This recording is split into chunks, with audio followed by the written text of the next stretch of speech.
Hey guys, welcome back to my channel. If you're new here, I'm Nicole, and in today's video we're looking at a fantastic story template called The Hero's Journey. The Hero's Journey is a foundational writing technique that fiction writers and nonfiction writers can use to make their writing more compelling. So I used it to plot a novel that I wrote last year, and I've also used it for blog posts and memoir essays, and I'm also a web designer and copywriter, so I've used it to structure website pages and sales pages. So anytime you're writing something where you can use a story to connect with your readers on a deeper level, so you're not writing an academic report or a technical manual, but you're writing something where you really want to engage with your readers and captivate them with your words, the Hero's Journey is an excellent template that you can follow. So without further ado, what is the Hero's Journey?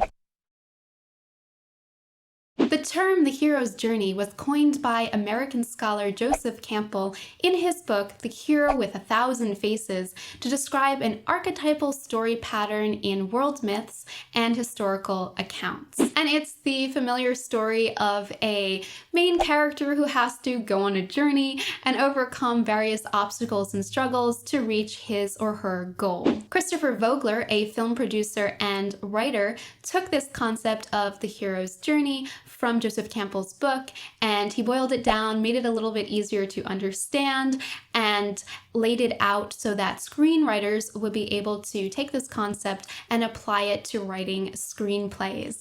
And you will see it a lot of times in Hollywood. You can think of movies like The Wizard of Oz or Star Wars, which follows it to a T, or a movie like The Lord of the Rings. Now, you might be thinking, okay, this sounds interesting, but I'm not writing a quest story. I'm not writing a movie like Star Wars or a story like Star Wars. How can I use the hero's journey? And in his book, Christopher Vogler makes a really interesting point about the hero's journey. He writes, "The pattern of the hero's journey is universal, occurring in every culture in every time. This accounts for the universal power of such stories. Stories built on the model of the hero's journey have an appeal that can be felt by everyone because they well up from a universal source in the shared unconscious and reflect universal concerns." So here Vogler is saying that all of the most compelling stories innately follow the hero's journey. And this means that you can even use the hero's journey to analyze the great works of literature and see how they follow the structure and what makes them so compelling. And no matter what kind of writing you are working on, maybe you're writing a romance, maybe you're writing a drama, it doesn't matter. You can use the structure of the hero's journey to make your writing truly captivate your readers and keep them on the edge of their seats so that they want to find out what happens to your characters. So now let's look at an overview of the hero's journey structure. So we can divide the hero's journey into 3 acts, Act 1, Act 2, and Act 3. And each of these acts is going to have several scenes. So first we start with Act 1. In Act 1, the first scene is the ordinary world, which establishes the main characters, and usually at this point in the story, the character feels that something is a little bit wrong in their ordinary world. They might not be exactly sure what it is, or they're not exactly motivated to try and change it.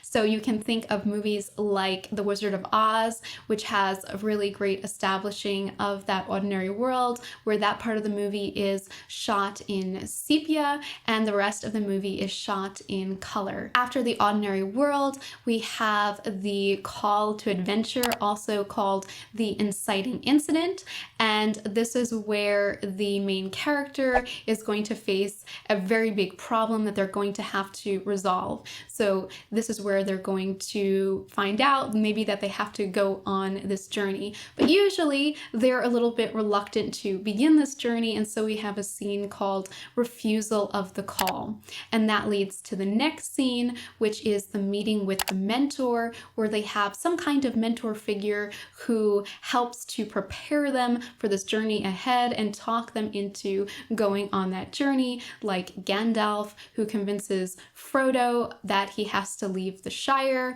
and that would be an example of a mentor figure. And so once the main character is ready to go on their adventure, we would have the scene that's called the crossing of the first threshold. Now we move into act number 2, and in act number 2 we start with tests, allies, and enemies, and this is usually where the villain appears, and we learn that the problem is a little bit bigger than the main character originally thought. Next, we come to the approach to the inmost cave, and this is where the main character realizes that he's going to have a showdown with the villain, and maybe he's getting prepared here and trying to get himself ready for that final battle. And next we have the midpoint climax. So this is where we have that battle with the villain, and the hero might defeat the villain, or maybe he doesn't quite defeat the villain here, but this is going to be the climactic point of your story. And finally, we have act number 3, which begins with the hero getting some kind of reward.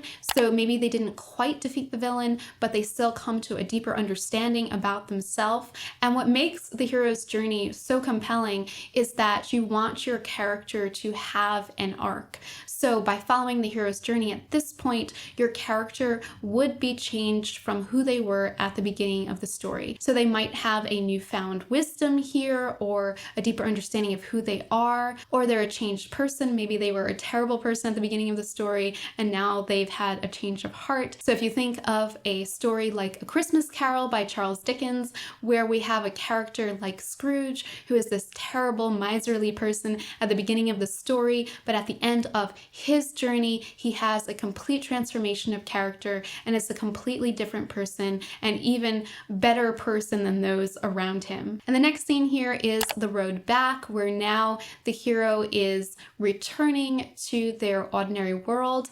And a lot of times here you'll have chase scenes if your main character didn't quite defeat the villain, and now the villain is sending out his forces to try and capture the main character, so he has to fight them. And of course you can think of a movie like E.T. where there are these chase scenes at the end of the movie. We have the resurrection, which is the kind of the main climax of the story, where the villain is finally defeated and the hero is triumphant. And finally, the story ends with the return with the elixir. And this is where the main character, maybe he went to fight a dragon, he's defeated the dragon, he now has some magical elixir that he can take back to his ordinary world to heal the land, or something like that. And of course, that would be different depending on what kind of story you're telling, but basically the main character is going to return to their world a changed person. Okay, so that was a lot to cover, and I recommend Christopher Vogler's book, which I'll leave a link to in the description, because he goes deeper into each of these scenes and explaining what exactly each of them means and how you can use them to structure your story. But if you're writing nonfiction, you might be thinking, how does this apply to me? And so I want to just spend a little bit of time here talking about how you can use this in nonfiction writing, and also some points for how you can use it in fiction writing. So let's first start with nonfiction writing. When you're working on nonfiction, if you're not writing a memoir where you're going to be following the structure of the hero's journey exactly, so you're not working on a longer piece of writing, but you're writing something shorter like an ad or a sales page, for example, or a blog post, then you really want to keep in mind the main parts of the hero's journey. So first, you're going to have a hero who is called to go on some kind of adventure to solve a problem that they're facing. Every good story has some kind of conflict driving the story forward. And then you're going to have some kind of mentor figure, because the hero is usually reluctant to go and solve this problem until their life starts spiraling out of control. And the mentor figure is going to equip them to be able to solve their problem. After facing a series of challenges, the story reaches its climax, and then we have where the hero overcomes their problem and returns home transformed. So those are just the basic points that you can keep in mind in order to follow the hero's journey when working on nonfiction. And so, for example, let's say that you're writing an ad. You are a company that sells energy drinks. You are going to be the mentor in the story, and you are going to be helping your customer, who is going to be the hero. So with your product, you're going to turn your customer into a hero. So your ad might start with a person who is just overwhelmed with work, and a lot of times you'll see this in commercials where it establishes their ordinary world. Maybe it's shot in black and white, and the person is really frazzled, they have a ton of work on their desk, and then their friend comes in who's really put together, and the first person asks, how are you so put together, and I have all this work to do, and they say, oh, I have this energy drink. And so the first person is like, okay, I don't think it will really work, but they drink the energy drink, and then they're able to get all of their work done. So you can see that in that ad, we went on a journey. We showed the customer's ordinary world and the problem that they were facing, and then there was a mentor figure who gave them the energy drink, and that transformed them, and they're now a hero and able to get all of their work done. And you can use this template with all kinds of nonfiction writing. I've also written an article where I share how to use the hero's journey when writing blog posts, and I'll leave a link to that in the description below. And I also recommend reading the book StoryBrand, which dives deeper into how to use the hero's journey when you're working on this kind of nonfiction writing. So that's a really, really fantastic book that I recommend, and I'll put a link to that in the description below as well. So let's look now at how to use the hero's journey when you are working on fiction. So this is probably pretty self-explanatory because we've already looked at the plot structure, but I just had 3 quick points to bring up. And the first is that, as I said before, the hero's journey is really just a roadmap that you can follow. So you don't have to feel like, oh, I have to spend a lot of time on the refusal of the call. It really depends on your story, and you can rearrange scenes and all of that. And so I recommend reading Christopher Vogler's book so you can really learn more about what each of these scenes are and know how to use them in the story that you're writing. So things would be a little bit different if you were writing a tragedy, for example. Then your main character is going to be defeated by the villain rather than defeating the villain. So those are things to keep in mind. So the second thing that I wanted to just bring up quickly is about plotting. And some people will use the hero's journey and they will plot out everything beforehand. They'll write down what's going to happen in every single scene in this hero's journey structure. So you can use it in that way, or again, you can just use it as a roadmap.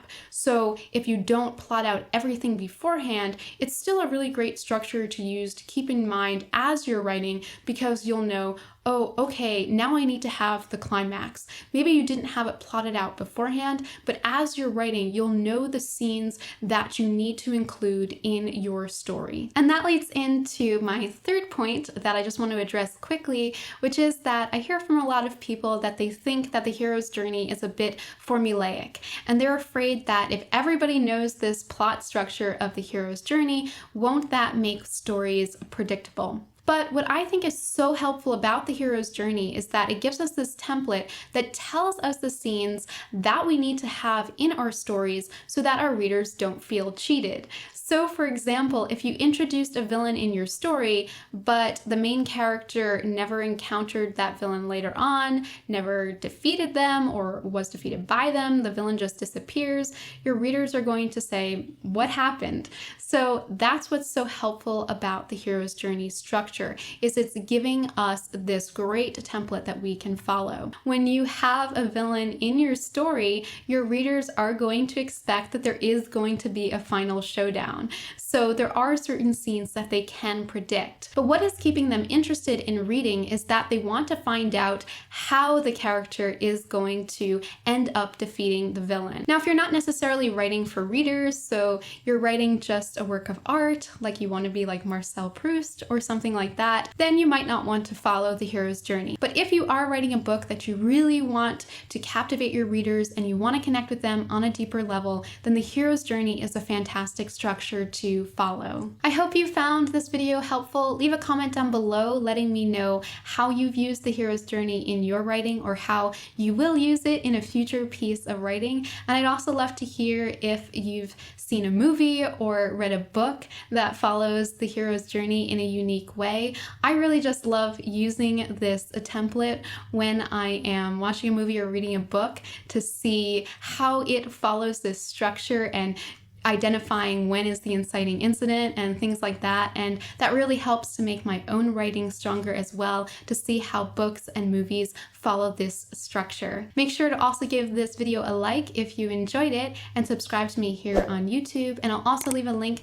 to my email newsletter in the description below so you can sign up and get more writing resources. Thank you so much for watching. Have a fantastic week. God bless, and I wish you all the best with your writing projects.